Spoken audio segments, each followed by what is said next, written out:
नमस्कार, मैं हूं वीरेश सिंह। आईटीआई के टॉक शो में आपका एक बार फिर से स्वागत करता हूं। मुद्दा बड़ा गंभीर है। चलिए, मैं नहीं जानता हूं कि इसमें कितना डीजीटी की गलती थी या कितना आईटीआई की गलती थी, कितना स्टेट की गलती थी। कल कितनी फीस जमा हुई है कि नहीं जमा हुई, ये अब आंकड़े हमारे पास नहीं आए हैं। 2-4 दिन के बाद आंकड़े आ जाएंगे, चूंकि धनतेरस थी और थोड़ा सा मैं कल बिजी हो गया था। जैसा कि मैं आपको बता दूं कि मेरे आंख में दिक्कत हो रही थी, तो इसलिए मैं बिजी हो गया, तो डीजीटी के अधिकारियों से बात नहीं हो पाई। लेकिन मैं सवाल खड़ा करके गया हूं। मैं अब इसको करूंगा 1-2 दिन के अंदर अंदर, और ये चीज बताऊंगा, आज शो के माध्यम से बता रहा हूं कि क्या ये जो 15 लाख का डेटा दिखाया गया, 15.5 लाख का डेटा दिखाया गया स्टूडेंट का, तो क्या इसमें वो वाले भी स्टूडेंट है जो कोरोना काल में एडमिशन तो लिए लेकिन उन्होंने एडमिशन छोड़ दिया? क्या वो भी लड़के इसमें हैं जो एडमिशन लिए हैं, एडमिशन छोड़ दिए हैं? फिर क्या ये वो लड़के हैं जो फीस नहीं जमा कर पाए हैं? किसी कारण से ये सब चीजें भयावह स्थिति खड़ी हुई है भाई साहब। इस पर बात करेंगे। लेकिन सवाल आज हम ईडी वाले जो 2018 से लेकर के 20 तक के बच्चे हैं ना, उनको आपको असलियत बता दे रहा हूं कि देखिए भाई साहब, आईटीआई करना है तो करिए, नहीं तो आईटीआई छोड़ करके अब घर में बैठ जाइए। बार बार आपको अब टाइम नहीं मिलने वाला है और डीजीटी आपको बार बार जो है तो मर्सी नहीं देने वाली, मतलब कोई दया नहीं करने वाली है।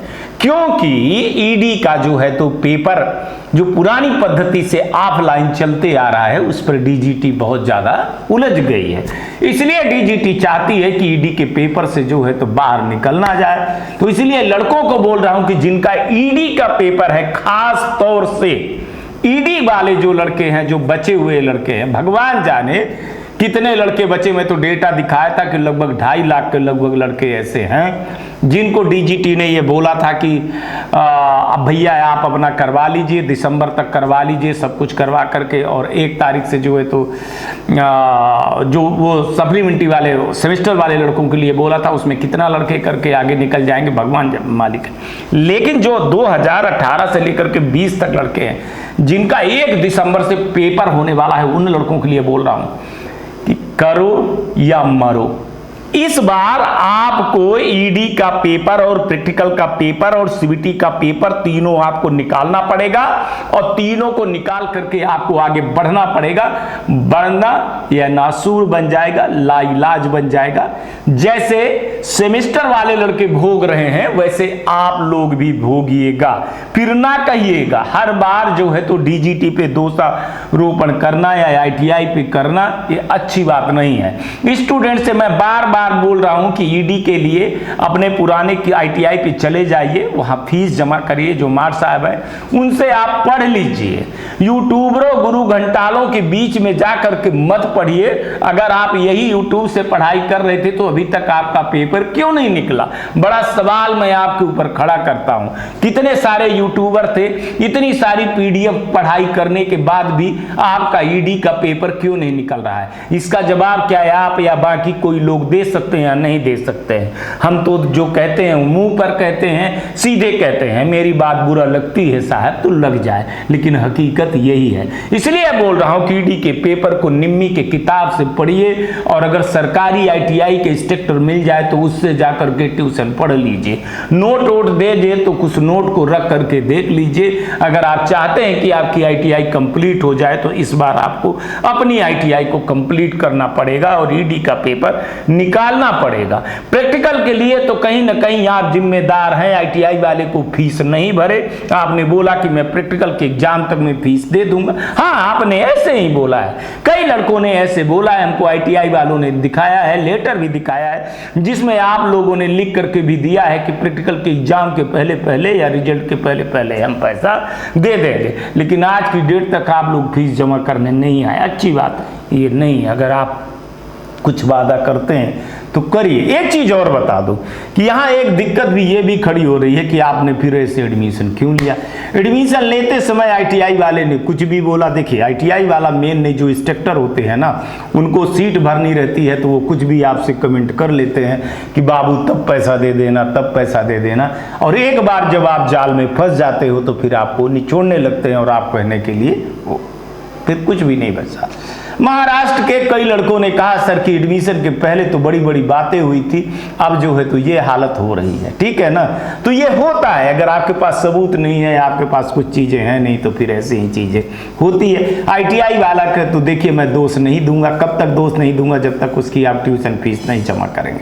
अगर वो ट्यूशन फीस आप जमा करते हैं, उसके बाद भी वो सर्विस नहीं देता है, आपको पढ़ाता नहीं, लिखाता नहीं और कुछ होता है, तो फिर आप सबूत दीजिए ना।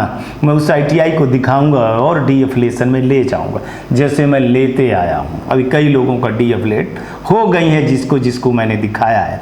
तो ये याद रखिए कि अगर आप ईडी और प्रैक्टिकल वाले लड़के हैं तो भैया आपके लिए ये लास्ट वरदान मिला हुआ है, लास्ट गोल्डन चांस है, इसके बाद नहीं मिलेगा। चाहे सीवीटी वाले भी, आपको बार बार कह रहा हूं कि निम्मी की बुक खरीदिए, गूगल पे जाइए, निम्मी बुक लिखिए, निम्मी के लिखिए, निम्मी की साइट पे देखिए, वहां पे आपको बुक मिल जाएगी, लिंक मिल जाएगी। आजकल हर भाषा में निम्मी ने किताब लिख दिया है भाई साहब, हर बुक वाले के पास में मिल जाती है। अभी भी आपके पास टाइम है, अगर मैं मानूं तो 16-17 दिन आपके पास बचे हुए हैं, तो 16-17 दिन बहुत ज़्यादा होते हैं ईडी का पेपर देखने के लिए। अपने पुराने वाले लड़कों से मिल लीजिए, नोटबुक उठा लीजिए, चूँकि अब तो ईडी की पढ़ाई प्राइवेट में तो माशाअल्लाह भगवान जाने हैं कि क्या है क्या नहीं है। तो इसीलिए बोल रहा हूँ कि कोई मिल जाए भाई, अच्छा टीचर मिल जाए तो पढ़ करके निकालिएगा। आप इस भरोसे में रही आएंगे कि हमको ग्रेस मार्क्स मिलेगा, बिल्कुल भी नहीं ग्रेस मार्क्स मिलने वाला है, कोई बेनिफिट नहीं होने वाला है। ये जो आपके पहले बता देते हैं कि डीजीटी इस बार सबको पास करने वाली है, यूट्यूबर, ये सब आपको मैंने दिखाया ना, 1.5 साल से सबूत दिखा रहा हूं ना, कि जो यूट्यूबर न्यूज दिखाते हैं, जो आपको बताते चले गए, उनको हर एक बात गलत मैंने सिद्ध किया कि नहीं किया है। आप ये बताइए, जानने वाले जानते हैं, नहीं जानने वाले नहीं जानते, तो मैं क्या करूं। तो आप अगर ये रहोगे कि हमको इस बार ग्रेस मार्क्स मिल जाएगा, हम पास हो जाएंगे, हम 12 नंबर का 17 नंबर हो जाएगा, 24 नंबर का 32 नंबर हो जाएगा, कुछ नहीं होने वाला है। आप अगर पास हो तो पास, फेल हो तो फेल। नकल के लिए अगर आप तैयारी कर रहे हो तो इस बार बहुत ज़्यादा दिक्कत खड़ी हो रही है, कड़ाइयाँ हो रही हैं, तो दिक्कतें तो देखिए खड़ी होगी। अब ये प्रैक्टिकल का नंबर अगर आईटीआई वाला नहीं चढ़वा रहा है, एग्जामिनरों से नहीं कुछ कर रहा है, तो वो आपकी लेन देन कर की बातें हैं। क्या हुआ था क्या नहीं हुआ था वो आप जानिए, है ना। लेकिन फिर भी कह रहा हूँ कि ईमानदारी से आईटीआई से अपने रिलेशन को बनाए रखिए साहब, और फीस जमा करिए रखिए। उनके भी साथ में बहुत सारे लोग हैं, उनके भी बीवी बच्चे हैं, और पढ़ाने वाले इंस्ट्रक्टर हैं, उनकी भी तो लायबिलिटी बनती है, उनको भी तो पैसा देना होता है। कई आईटीआई वाले बोलते हैं कि सर दिवाली में हमको तनख्वाह देने के लिए पैसा नहीं बचा। सोच करके बुरा लगता है ना। ये स्थिति है कि लड़के फीस नहीं जमा कर रहे, कई जगह तो फीस जमा कर रहे हैं, तब भी उनके साथ में गलत हो रहा है। इन सब चीज़ों को ठीक कौन करेगा और कौन जिम्मेदार है? क्या डीजीटी जिम्मेदार है कि आईटीआई है? कई आज लोगों ने बोला कि सर आईटीआई की स्टूडेंटों का मोह जो है तो भंग हो रहा है। इतना जो डेटा दिखाए हैं सर, इस डेटा में जो है तो वो लड़के हैं, जैसे हमने एलिजिबिलिटी तो 25 लड़कों के कर दिया, सोचते हैं कि कहीं ना कहीं पे 1-2 लड़के आ जाते हैं। 2 लड़के आ गए सर, 23 लड़के ड्रॉप आउट हो गए सर। ऐसे करते करते ये लगभग बढ़ गई। अब डीजीटी यही सीट दिखाती रहती है, यही दिखाती रहती है। और डीजीटी तो देखो अभी भी आंकड़े दिखा रही है कि 15,000 आईटीआई है, जबकि कितनी आईटीआई बंद हुई वो तो आंकड़े को दिखाती नहीं है। ऐसा सवाल उठाना हमारा काम है, सवाल उठाते रहेंगे और इसी तरह से मैं आपको अवेयरनेस करते रहूँगा। बाकी आपकी मर्जी है और आपकी आईटीआई है, आप देखिए। लेकिन हाँ, सवाल बहुत बड़ा खड़ा करके जा रहा हूँ, अगर फीस कम जमा हुई है तो क्या डीजीटी डेट बढ़ाएगी या नहीं? अनुरोध है कि 2-3 दिन और बढ़ा दे, अगर 15 तक बढ़ा दे, दीपावली के बाद तक बढ़ा दे, क्योंकि बहुत सारे लोग इधर उधर दीपावली के त्यौहार में, धनतेरस, दीपावली और भाई दूज आ रही है, तो भाई कौन काम करना चाहेगा? डीजीटी भी तो नहीं चाहेगी काम करना, तो इसलिए थोड़ा सा ये चीज़ें कर देती है। अगर यही चीज़ें फीस पहले भी बढ़ा के 5 तारीख करके 10 तारीख कर दी होती तो चीज़ें हो जाए। आप भी तो डेंजर जोन पे लड़कों को लेकर के जाते हो, आईटीआई वालों को लेकर के जाते हो, स्टेट वालों को लेकर के जाते हो, फिर उंगली आप लोग गलत उठाते हो। डीजीटी को बोल रहा हूँ साफ साफ। तो इन सब चीज़ों को पारदर्शिता ले आनी चाहिए और आगे बढ़ना चाहिए। बाकी आप लोग जानिए, जैसा चाहें आप वैसा करिए। आज तक के लिए इतना ही साहब, दुखी मन से बोल रहा हूँ कि आज तक के लिए इतना ही। कल आऊँगा तो फिर किसी नए मुद्दे पर चर्चा करूँगा। पर ईडी और प्रैक्टिकल वाले आपके लिए ये लास्ट चांस है ये, आप समझ लीजिए, नहीं तो आपकी हालत वही सेमेस्टर वाले स्टूडेंट की तरह होगी। पास होना है किसी भी हालत में। चलिए, आसपास सफाई रखिए, बड़े बुजुर्गों का सम्मान करिएगा, पानी की बचत करिएगा और गाड़ी धीरे चलाइएगा, हेलमेट जरूर पहनिएगा। 18 साल के हो गए हैं, अगर आपका आईडी आ गया है, वोटर आईडी, तो चुनाव जरूर में भाग लीजिएगा, वोट दीजिएगा और धर्म और जाति मत देखिएगा। देश आपका है और आने वाले आपके बच्चे का है और आने वाले आपकी पीढ़ी का है। हमको इन सब चीज़ों में नहीं पड़ना है। Okay, thank you. कल मिलते हैं नए मुद्दे के साथ, तब तक खूब मजे करिए, जो चाहे वो करिए। नमस्कार, जय हिंद, जय भारत। नमस्कार, मैं शैलेंद्र गुप्ता, डायरेक्टर एजी एंटरप्राइजेस दिल्ली से बात कर रहा हूं। एजी टेक ब्रांड पिछले 15 वर्षों से आईटीआई टूल्स की मैन्युफैक्चरिंग एंड सप्लाई पूरे भारतवर्ष में कर रहा है।